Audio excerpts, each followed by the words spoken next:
சிந்திப்பீர், செயல்படுவீர். ஓய்வூதியம் இல்லாவிட்டால் வாழ்வதே சவாலானதாக இருக்கும். குறிப்பாக ஓய்வூதியம் இல்லா வாழ்வில் நிதி உதவிக்காக அதை பெரிதும் நம்பியிருப்பவர்களுக்கு சில சாத்தியமான சிரமங்கள் அடங்கும். நிதி பாதுகாப்பின்மை.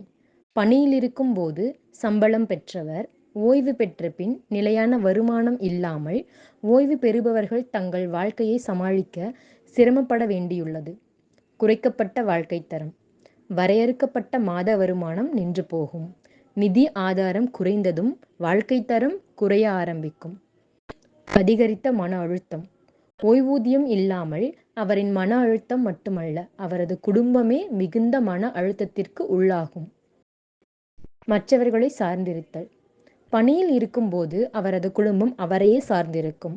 அவர் ஓய்வு பெற்ற பின் இந்த நிலை மாறி அவர் மற்றவர்களின் தயவில் தனது வாழ்க்கையை ஓட்ட வேண்டிய நிலைக்கு தள்ளப்படுவார். சுகாதாரத்திற்கான வரையறுக்கப்பட்ட அவலநிலை.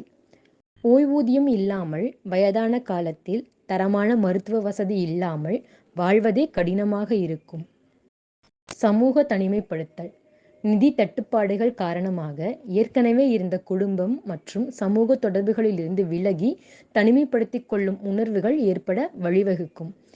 இந்த நிலையை 1/4/2003 பின் பணியில் சேர்ந்து ஓய்வு பெற்று வரும் தொழிலாளர்களின் குடும்பங்கள் சந்தித்து வருகிறது. தான் ஓய்வு பெற்ற பிறகும் தானும் தனது குடும்பமும் இந்த நிலையை தான் அடையும் என்பதை பணியில் இருக்கும் தொழிலாளர்கள் உணர்வதில்லை. இந்த நிலை நமக்கு ஏற்பட்ட பின் வருந்தி என்ன பலன்?